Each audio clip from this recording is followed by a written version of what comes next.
The cells in the body must communicate with one another in order to perform the activities necessary for human life.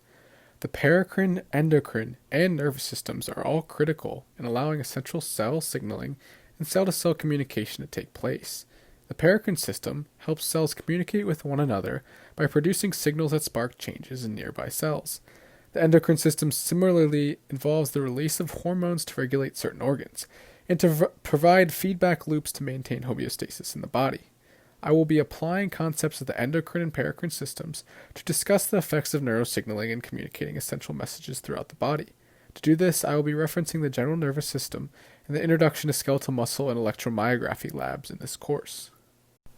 First, the learning objective that I will be exploring in the general nervous system lab is describing how neurons communicate with each other in basic terms. To do this, understanding the structure of a neuron is paramount.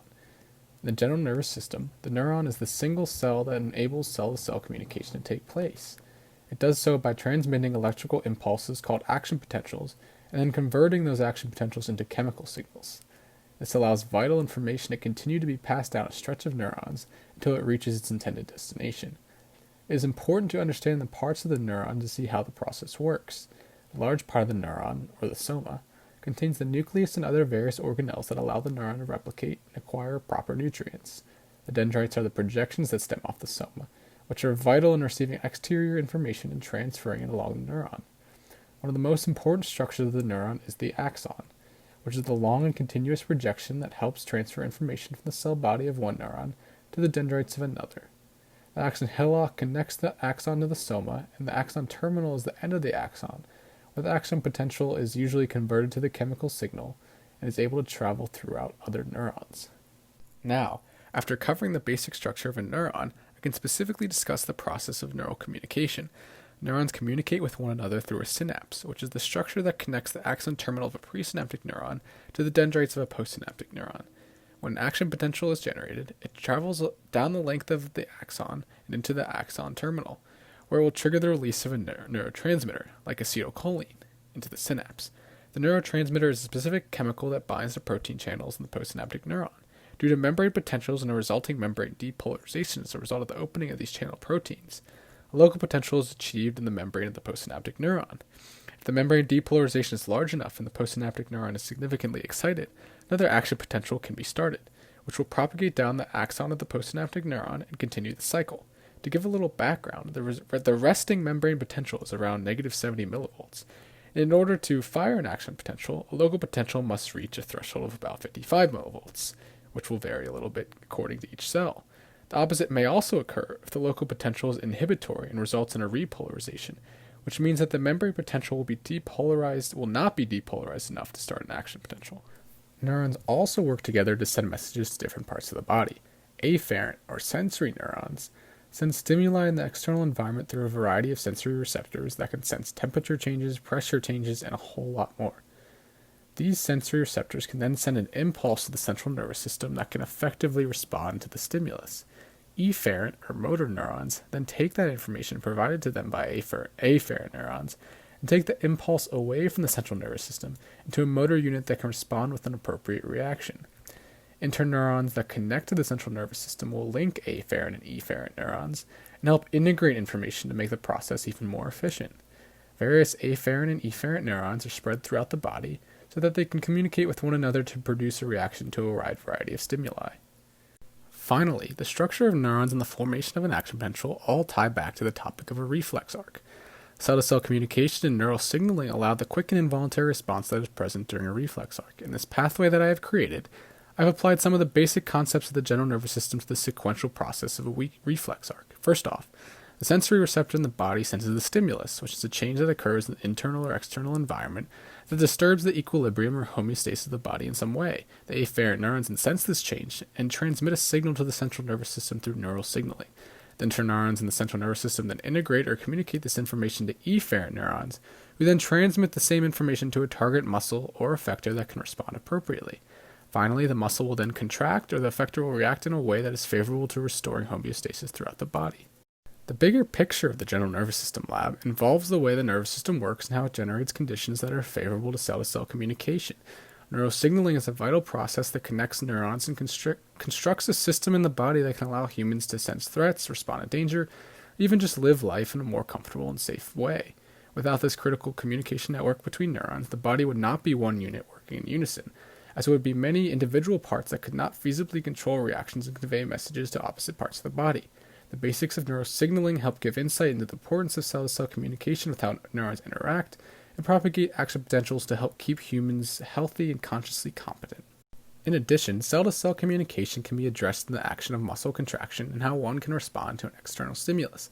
The learning objective that I'll be sticking to in the Introduction to Skeletal Muscle and Electromyography lab is in describing motor unit recruitment. A motor unit can be defined as a motor neuron connected with all of the individual muscle cells and the respective actions that neuron controls. Having more motor units can lead to a stronger contraction by the muscle fibers at any particular time. Thus, motor units are not always activated in order to reduce muscle fatigue and to monitor the strength of each contraction. The process of recruitment involves activating more motor units in order to increase the force that is being applied for a particular contraction. Again, motor unit recruitment requires some form of cell-to-cell communication that allows the neurons to convey an impulse that excites a certain number of motor neurons to spark a specific reaction mechanism. The activation of certain motor units can also be vital in telling the muscle how it should contract. For instance, there are three main types of contractions, including isometric, concentric, and eccentric contractions. More specifically, isometric contractions do not change the length of the muscle, concentric contractions decrease the length of a muscle, and eccentric contractions increase the length of a muscle. These contractions could be essential in certain instances or when the nervous system is excited by certain stimuli. So having motor units that can convey impulses for different contractions allows the body to perform an accurate and specific reaction mechanism for any sort of stimulus. Cell-to-cell communication can further be showcased in the process of fatigue and how neurons and neural signaling processes inform your muscles when it's time to stop contracting. The feeling of not wanting to continue with an action or an exercise can be the result of central fatigue, which occurs normally psychologically or in the central nervous system. Peripheral fatigue can also take place when the neuromuscular junction is experiencing complications, which is the unit that separates a motor neuron from a target cell or effector. Thus, the concept of cell-to-cell communication proves to be significant, as improper communication and a lack of properly reaching the effector cell sends a neural message that fatigue is setting in and that it is time for the body to rest. It is also important to note that motor units can be also activated and deactivated in a cycle that allows some motor units to rest, while others are able to continually sustain a certain contraction.